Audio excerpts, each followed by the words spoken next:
Assalamualaikum, halo Sobat Literasi, bagaimana kabarnya? Semoga tetap baik-baik saja ya. Untuk hari ini, aku, Nasyil Awa, akan membacakan sebuah cerita yang berjudul Sosok di Balik Burung.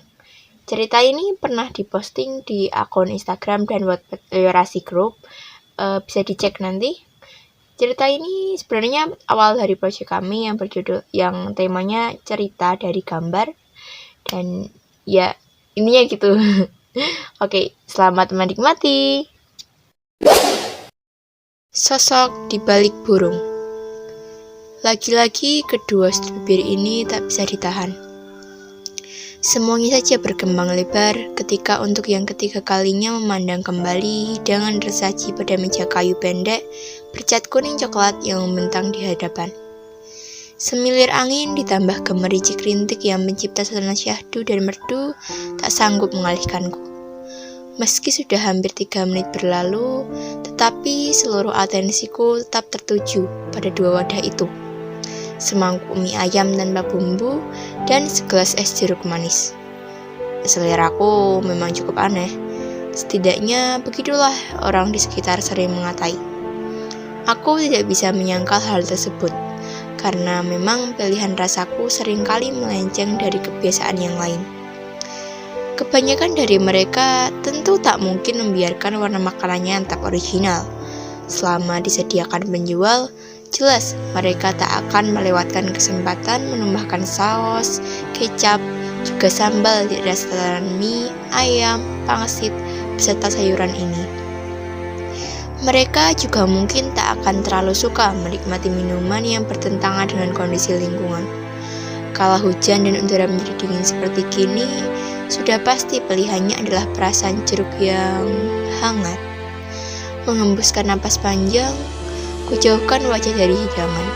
Sembari menunggu uap mie ayam itu mereda, kubawa tubuh berbalut jaket biru tua ini bersandar pada dinding rendah saung.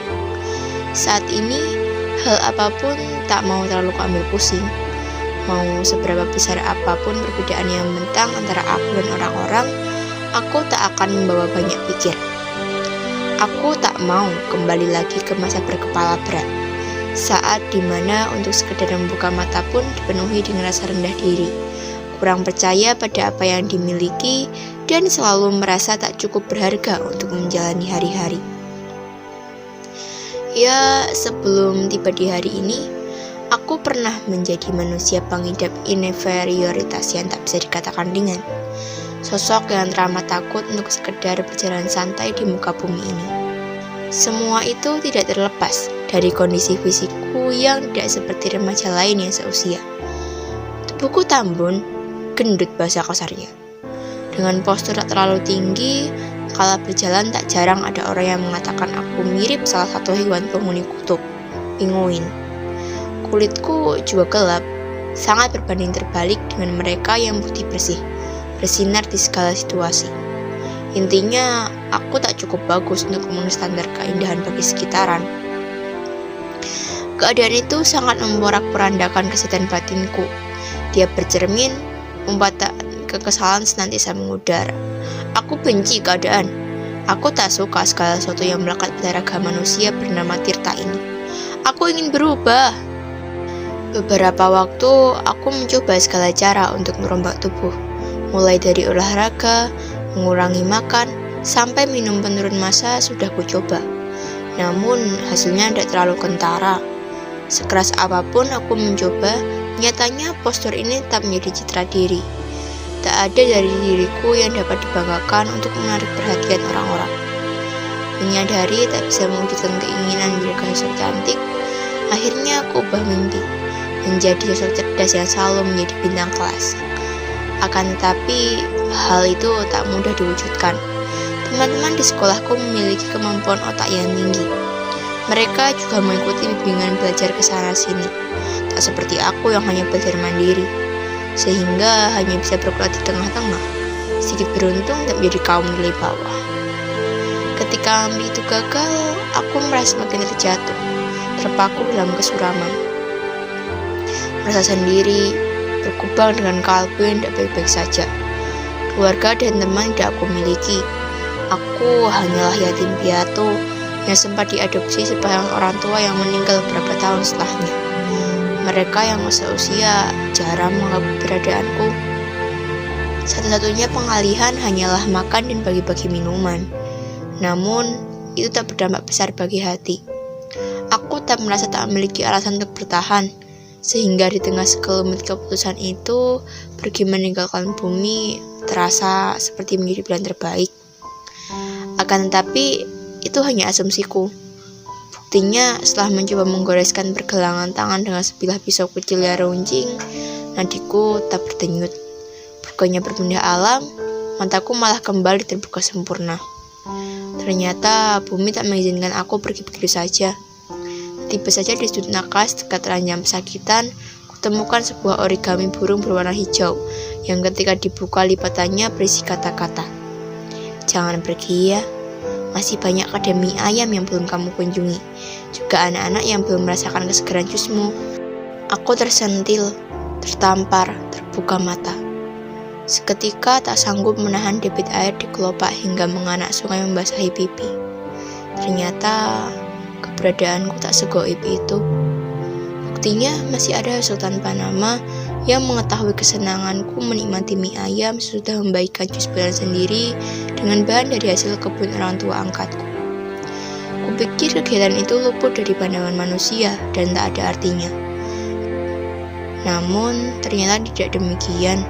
Dua aksi yang kulakukan sebagai pengalihan dari segala kemuraman ternyata malah membuat kehadiranku bermakna. Aku bagi menemukan setitik cahaya di tengah gelapnya malam kelam. Seketika memiliki harapan untuk kembali menjalani kehidupan yang gue yakin tak akan mudah. Tetapi tak susah itu hingga harus menyerah sebelum panggilan sebenarnya tiba. Aku mungkin tak bisa menggapai mimpi tak berujung seperti menjadi cantik dan cerdas. Namun, aku bisa mewujudkan mimpi-mimpi mungil seperti makan mie ayam di mana-mana dan membuat jus banyak-banyaknya. Aku kembali berkaca, kemudian menampar kecil pipi sendiri. Kemana saja aku selama ini? Kenapa baru sadar bahwa terlalu muluk-muluk itu tidak baik? Kenapa terlambat sekali mengerti bahwa menjadi realistis dan mempersempit mimpi bisa menjadikan diri ini lebih hidup, fokus dan terarah? Dari luar, memang yang tertampil tak ada yang berubah. Tubuhku tetap seperti hari lalu. Akan tetapi, isi nuraninya sudah berbeda. Kerendahan diri itu meski belum sepenuhnya hilang, tetapi perlahan terkikis, seiring dengan tumbuhnya kesadaran bahwa meski ragaku tak seindah yang lain, tetapi aku tetap makhluk yang berhak hidup dalam kebahagiaan sendiri. Jadi, aku harus berusaha bertahan, tetap melangkah di bumi, walau alasannya teramat mungil, yaitu berbagi minuman dan makan mie. Setidaknya, aku terus mencoba mempertahankan eksistensi dan esensi sebagai manusia yang berguna untuk diri sendiri dan yang lainnya. Dahaman seseorang memboyarkan lamunan. Aku mendongak, beradu pandang dengan pemilik iris hitam legam yang menjulang dengan kedua tangan berada dalam saku celana. Senyumnya tipis, tetapi manis. Tanpa kata, dia menjatuhkan diri terburu-buru. Duduk bersila di depanku tersekat meja. Deretan gigi putihnya yang terbingkai kawat terlihat, tatkala mulutnya terbuka sedikit.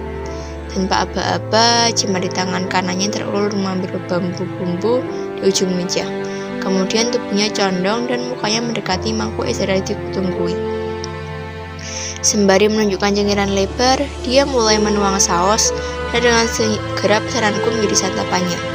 Dia melahap penuh suka hingga matanya menyipit berseri-seri. Aku hanya bisa menggeleng-geleng. Meski dia sudah bersikap sangat tidak sopan, tetapi aku tidak akan bisa kesal padanya. Sekonyol apapun tingkahnya, aku tak bisa memarahinya dan malah selalu mengapresiasi dengan tawa. Sebab orang itu adalah sosok di balik burung origami yang sudah memperhatikanku diam-diam saat membagikan minuman untuk adik-adiknya di panti dekat rumah orang tua angkatku. Dia adalah sosok penting bagiku karena dia telah memberikan alasan untuk aku tak bertahan menapak di bumi. Dia menunjukkan dirinya tepat beberapa saat ketika aku akan keluar dari rumah sakit. Dia memperkenalkan diri dengan sebutan Lily, nama yang manis sesuai dengan rautnya yang imut bermata sipit. Dia sok lucu dan menggemaskan, tapi penuh wibawa dan kebijaksanaan. Sejak kedatangannya, Aku tidak lagi merasa sendirian. Meski tidak terlalu sering berjumpa, tetapi aku seperti punya teman, sahabat, dan saudara karena dia menjalankan peran sebagai segalanya dengan baik untukku. Dia rajin menghubungi hingga komunikasi kami berjalan sangat baik. Namun, di tengah semua keindahan hubungan itu, dia tak mau membiarkanku menggantungkan diri sepenuhnya padanya. Bukan karena dia tak suka atau merasa kerepotan. Namun, katanya aku harus kuat dan mandiri. Satu-satunya hal yang boleh menjadi tempat untuk aku bergantung selain sang ilahi, setidaknya untuk tetap bertahan dengan perut kenyang adalah mie ayam. Oke, demikian videoku membacakan cerita ini. BTW ini cerpen karya Kak Salwa Riyamah. Misalkan dibaca karya lainnya, karya dia bagus-bagus. Nantikan terus untuk video kami yang berikutnya.